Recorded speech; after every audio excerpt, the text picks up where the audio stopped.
Good morning, guys. Today is August 1, 2026. First date of August. So, ngayon, guys, no, kakagising ko lang. Halos kakagising ko lang. Nag-iisip ako ngayon. Nag-iisip ako ngayon kung ano yung breakfast. Which is the time is... Oh, time is 11:06. So 11:06 na. Actually hindi na to breakfast, brunch na to. So ngayon nag-iisip ako anong kainin ko. Kasi nakaramdam ako ng gutom eh. Ngayon kahit anong sarap ng tulog mo, no? Pag nakaramdam ka ng gutom, gigisingin ka ng tiyan mo eh. So ngayon, inisip ko kung magluluto ba ako or which is meron pa akong tirang tinola. Meron pa kaming tirang tinola na inulam namin. Siguro, kailan ko ba niluto yung tinola?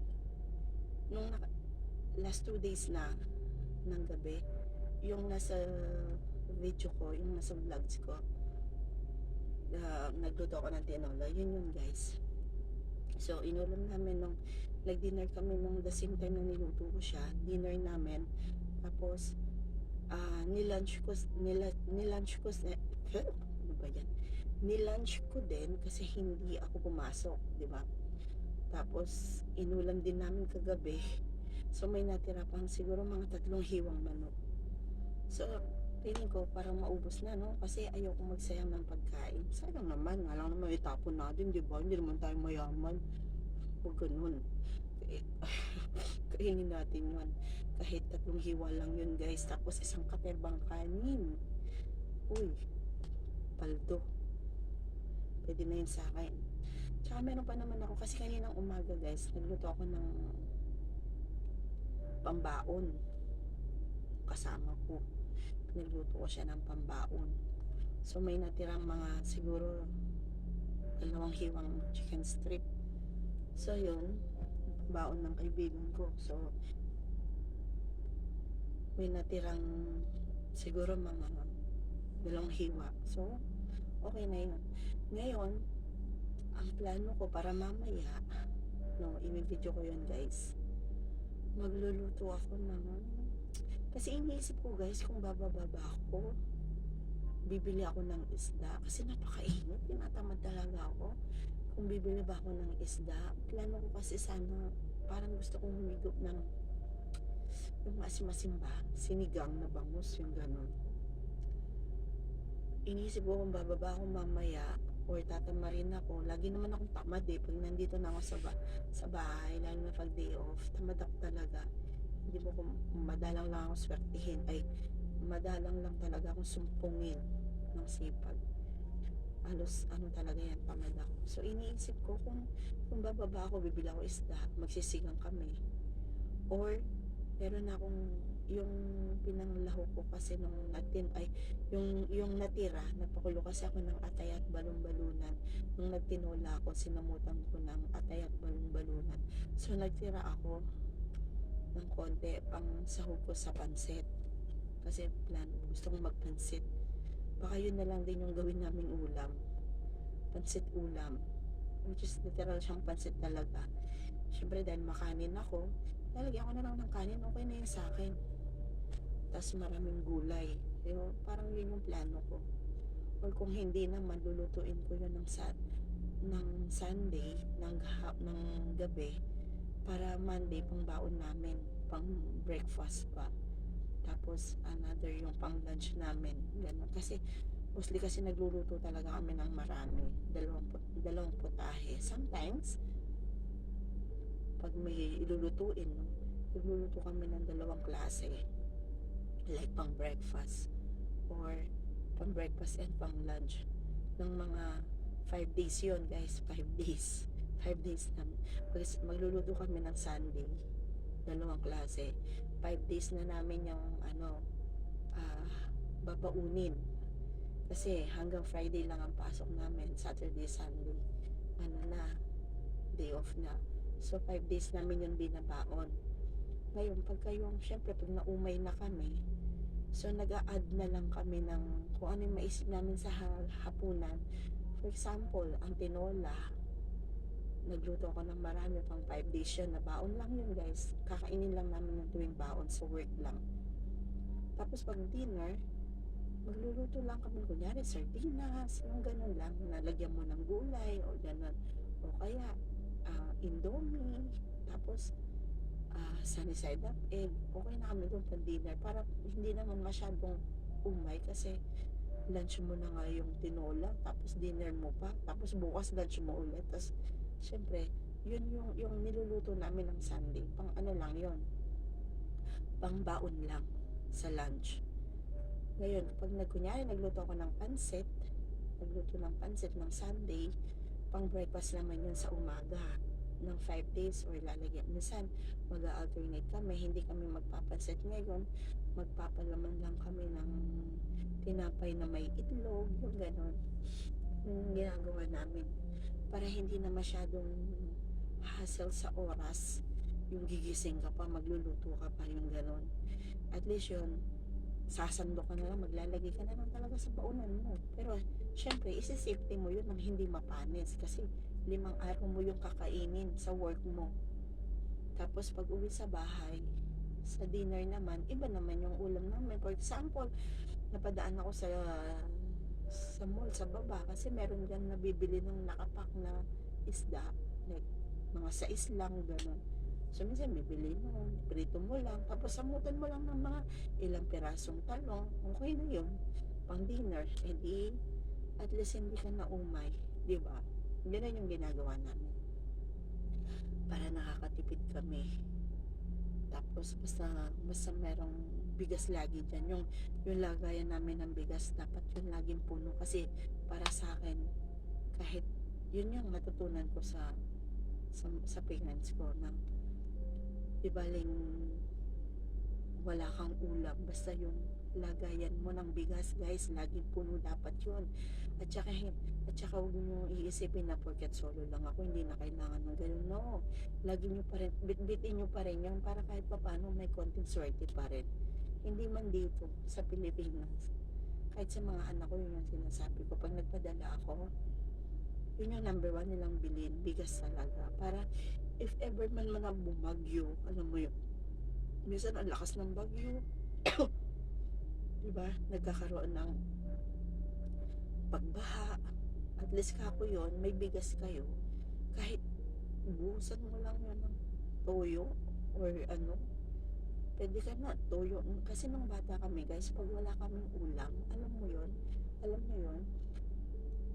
nag-aano kami ng toyo na may mantika, yun yung iaano namin pag wala kaming ulam kasi hindi naman kami mayaman, hirap din ang buhay namin kaya lahat ng hirap, lahat ng ano, danas namin yun.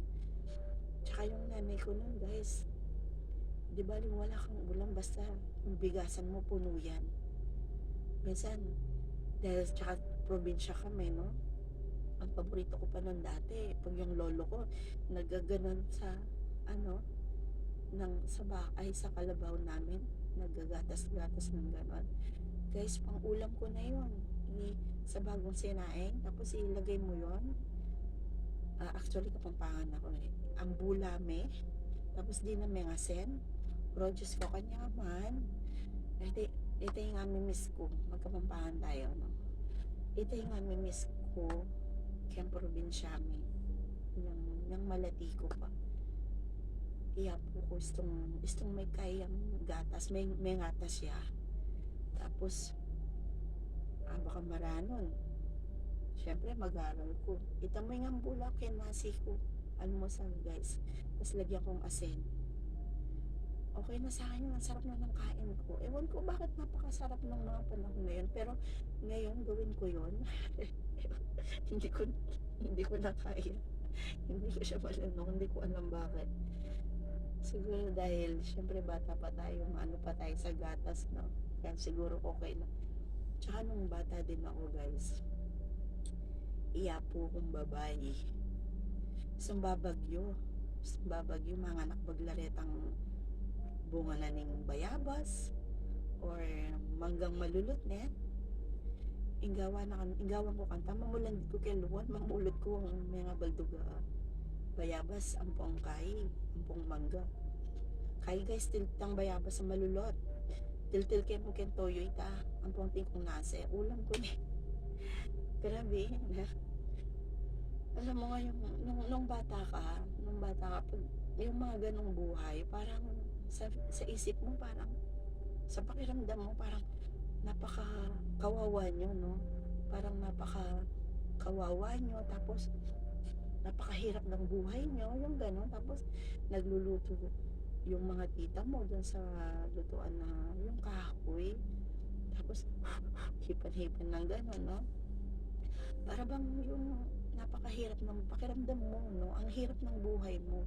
pero ngayon guys ngayong matanda ka na yun yung gusto mo ng buhay yung probinsya yung ako kung ako tatanungin mas gusto kong buhay yung probinsya yung hindi ko hinihiling na malamansyon na bahay kahit yung kubo lang guys kubong bahay lang tapos ang importante sa akin yung maraming pananim na gulay mahilig ako sa bulaklak pero hindi ko pipiliin yung mga halaman na hindi nakakain gusto ko ngayon yung mga like gulayan like yung mga talong, sitaw yung mga ganyan yung madali lang okra, mga ganon, mga sili yun ang mga gusto ko ngayon kaya siguro kapag ako mag-for good na uuwi na ng Pilipinas yun yung pipiliin kong buhay gusto ko sa probinsya tapos magtatanim ako ng mga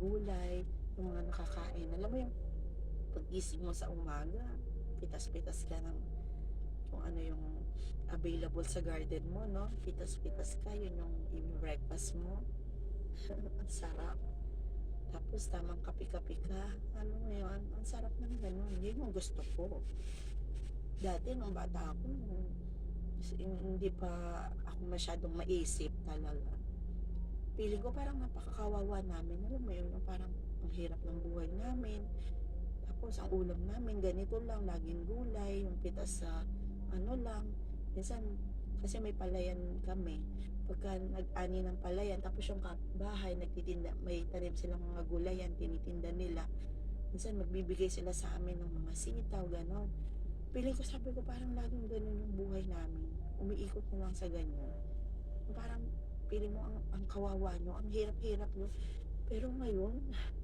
mas gusto ko yung ganong buhay yung sa probinsya talaga peaceful ba nakaka-relax tapos yung pag sa gabi yung tamang duyan-duyan ka no nakatingala kang ganon nung nandun pa ako sa amin nakatingala ako tapos nakikita ko yung mga stars sabi dalangin ng Lord sana makarating akong abroad Diyos ko na Lord sana makapag-abroad ako balang araw ngayon nandito ka sa abroad Diyos ko hinahanap mahirap siguro ni Lord yan yung hiling mo dati di ba tinupad ko na kaya nga huwag ka magreklamo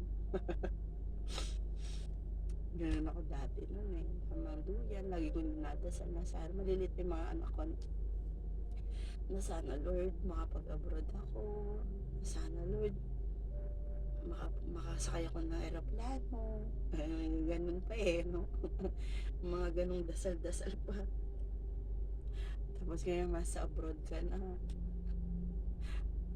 namimiss mo sa Pinas tapos hirap-hirap pag nagkakasakit ka solo ka tsaka dito hindi ka ng masarap na hangin yung malamig yung alam mo sa madaling araw sa Pilipinas lalo na sa parting bukid alam mo yung pagising mo sa umaga yung parang yung mga pananim mo yung parang yung mga pananim nyo sa probinsya yung parang nagtutubig-tubig sila yung gano'n yun yung nakakamiss yung parang yung ang sarap ng simoy ng hangin malamig lalo na pag yung winter no pakasarap Tas 'pag malamig, ay Diyos ko, ang sarap. Parang kang nababaliw, gusto mo ng umuwi. Pero hindi pa puwede umuwi kasi marami pa akong obligasyon, hindi pa tapos. Hindi pa tapos yung mga anak ko. So yun guys, ang ma-share ko lang, ano ba yan, ang kuwento ko lang dapat kung ano yung kakainin ko, eh. Pero napunta na naman sa gano'n. Sabagay, itong vlogs na 'to is about sa araw-araw na buhay. Trabaho, bahay, trabaho, bahay. Tapos yung ma kung ano yung available na maluluto mo. Siyempre sayang naman, para at least nagkakaroon ng idea yung iba kung ano yung talagang buhay dito sa abroad. May mga swerte po, hindi naman lahat malas. May mga swerte po yung iba, maganda yung buhay nila dito, talagang as in swerte talaga sila. Meron namang iba na medium lang, meron namang iba na mahirap, kawawa, gano'n. Hindi po lahat, depende yan sa ano ng sa destiny mo, eh. Kung saan ang linya mo, depende talaga yan. At saka dito naman, kapag like ko, no, dalawa yung off ko, nasa sa'kin yun kung gusto ko pang mag part-time, dagdag income. Pero kasi hindi naman po sorry, medyo masama pa talaga pakiramdam ko. Konti na lang, pero sa Monday kahit masama pa pakiramdam ko, go, pasok tayo. Kaysa naman sabihin ng amo mo, last day mo na. Pasok tayo. So yun, yung saan na ba tayo? Yun nga, no, sa dalawang 2 days off ako, kung talagang masipag ka, kahit sabihin natin na maliit yung sahod mo, kung talagang masipag ka, kaya mo pa rin kumita. Dito, madaling kumita, basta masipag ka. Madaling maghanap ng pera, basta masipag ka. Pwede kang magluto-luto, magtinda, kasi dati ginagawa ko yun. Guys, nagluluto ako, nagtitinda ako. Sa mga kasama ko, nakakasabay ko sa bus, mga inaalokan ko sila ng mga niluto kong ulam sa may kung saan ako nag-work. Minsan yung mga kabayan doon, syempre yung mga stay in na hindi nakakapagluto sa bahay ng amo nila, na maselan yung amo nila, ayaw nila ng maamoy. So minsan yung mga iba doon nag-order sa akin. So dati ganoon yung ginagawa ko. At noong pa, kasi last pandemic guys, nag-vlogs na talaga ako. Mahilig din talaga akong magtinda-tinda. Marami akong mga paninda noon. Like nung, alam mo yung pupunta ako ng Dubai, mamimili ako ng mga murang damit. Sa mga day-to-day, yung ganun. Mga tsinelas. Tapos yung mga stay-in doon na walang day off, na hindi nakakalabas, yun yung sila yung inaalukan ko ng mga paninda ko. Mas gusto ko pa yung pautang. Pinauutang ko, tapos sa sahod ng bayad, syempre may patong yan, mas malaki tubo mo. So ganun yung ginagawa ko dati guys, na sobrang sipag ko. Kaya parang yung siguro napagod na rin ako. Kailangan ko naman ng magpahinga. Kasi nagkakaedad na tayo, hindi tayo pabata. Nagkakaedad na tayo. Tsaka yung mga anak ko, malalaki naman na. Next year, thanks God, sa gabay ninyo, sa araw-araw. Salamat po kasi next year magagraduate na yung dalawa kong college. Hindi man sila sabay, pero same yun silang magagraduate. Thank you Lord.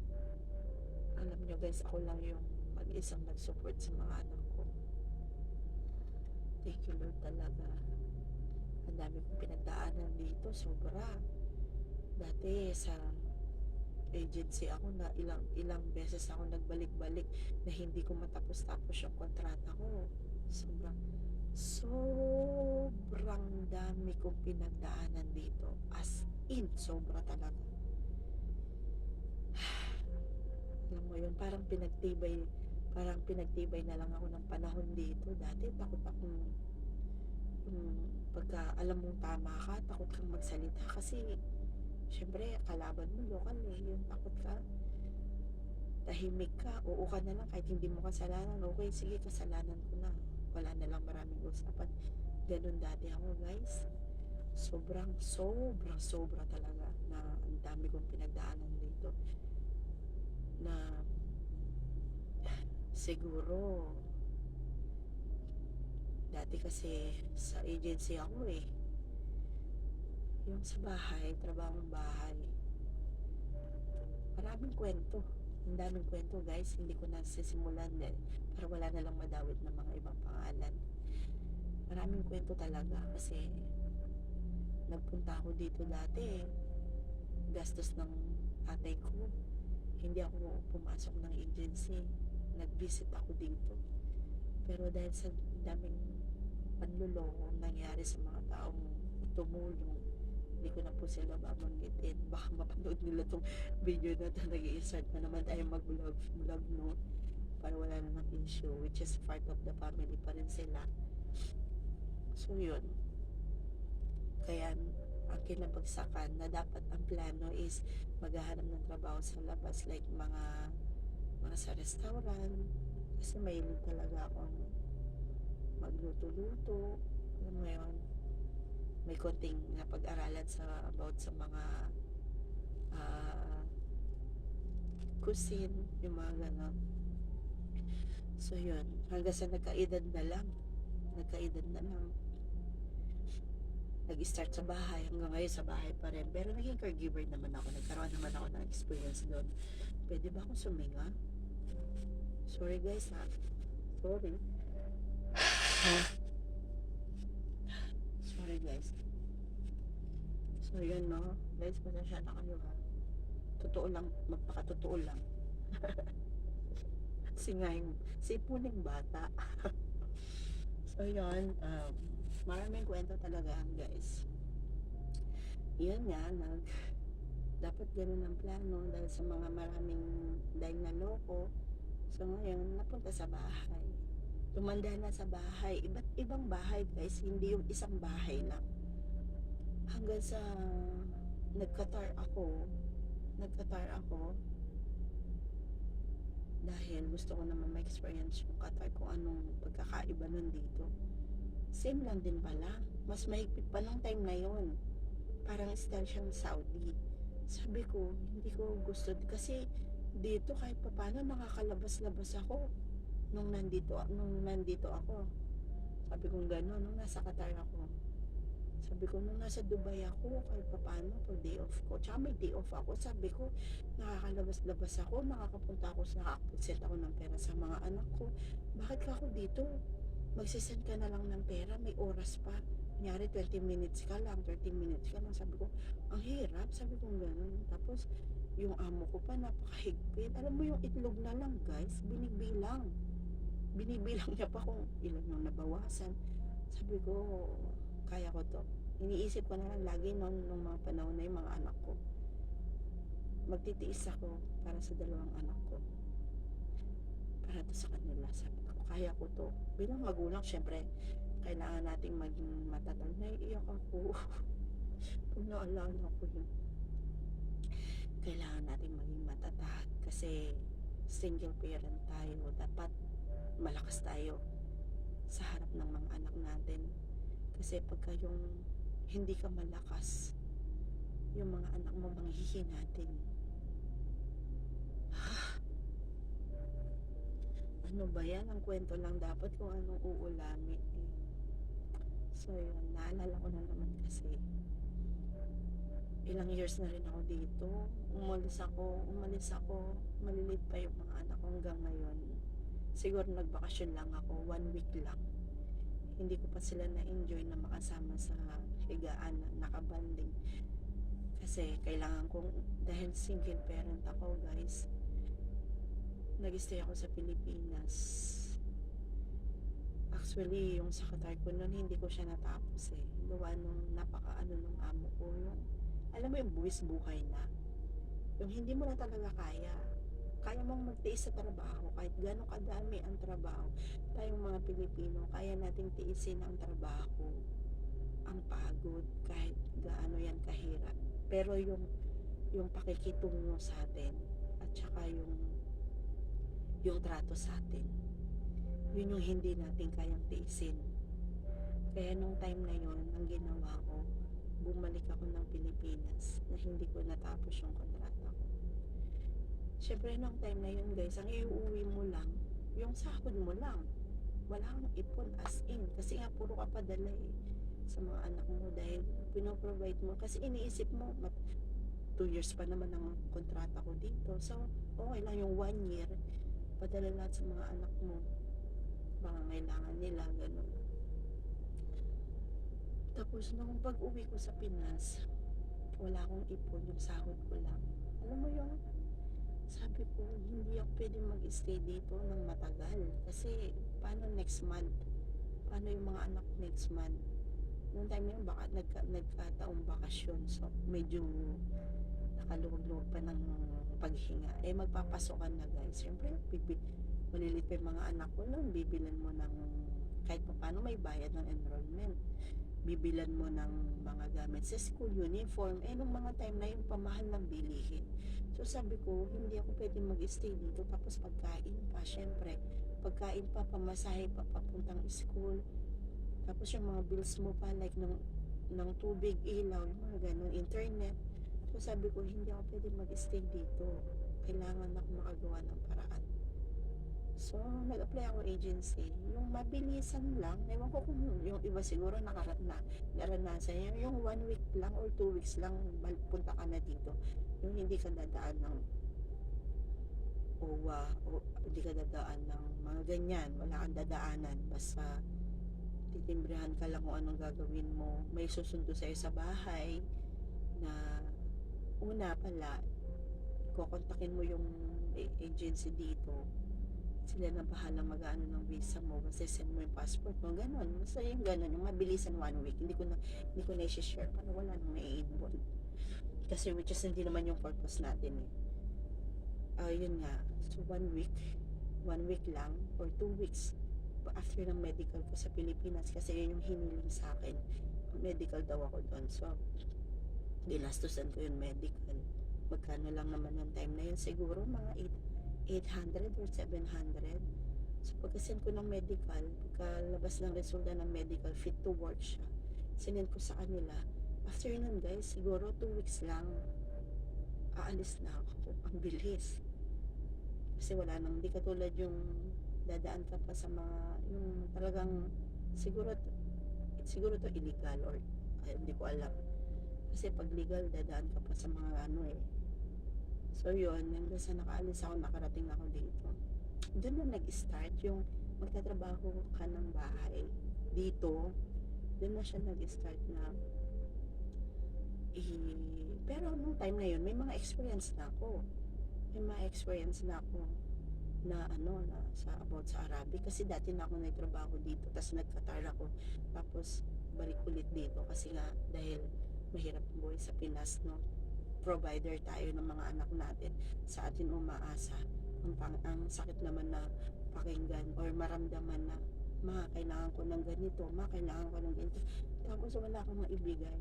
So yun, balik abroad dito, agency ulit. Yun yung first time kong dumaan sa agency dito, kasi yung unang punta ko dito is tourist yun gastos talaga namin ng father ko, ng tatay ko.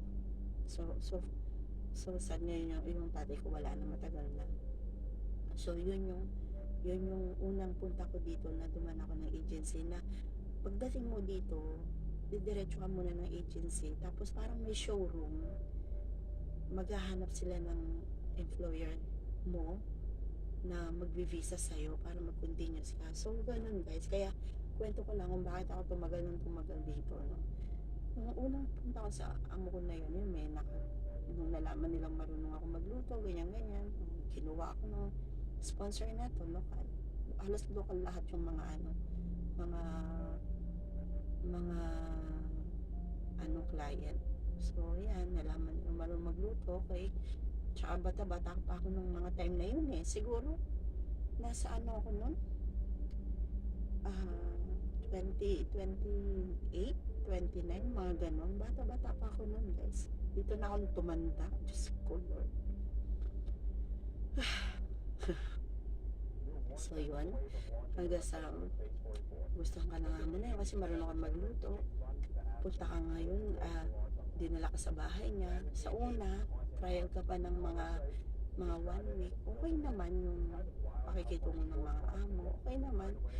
Halos katagalan. Parang pagtapos, pag sa 5 days trial, 1 week, 1 week trial. Okay. Tapos pagkatapos ng trial, yung parang medyo nag-iiba yung ugali nila. Alam mo yun? Or hindi ko pa masyadong alam yung mga rules at saka law nun dito.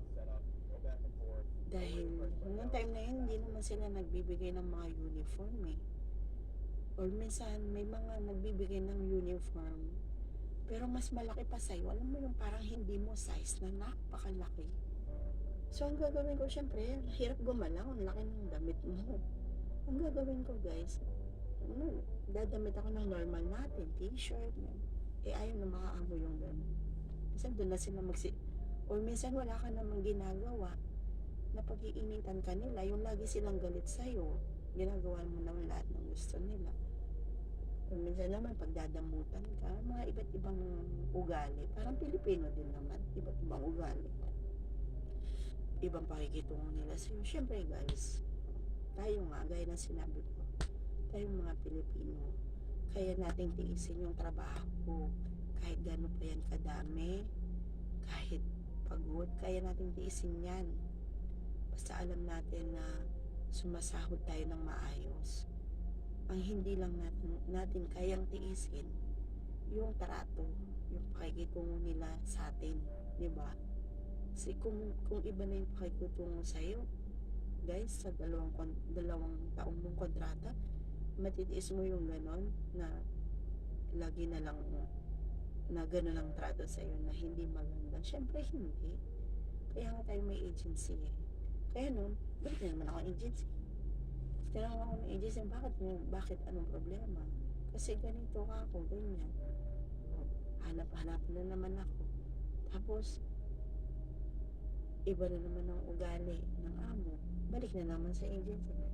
Sa pabalik-balik, siguro 20 times. At saka ng panahon na yun, guys, kapag nabisaan ka na, tapos bumalik ka sa agency,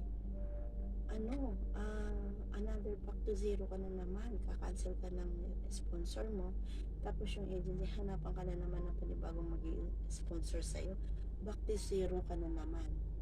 Hindi ka tulad ngayon nga, napakaganda kasi may mga may mga company na under ka ng company, tapos magtatrabaho ka sa kanila. If ever na hindi ka nila magustuhan, balik ka ng company, pero yung visa mo tuloy pa rin. Alam mo, maganda na yung ngayon compare noon, Diyos ko.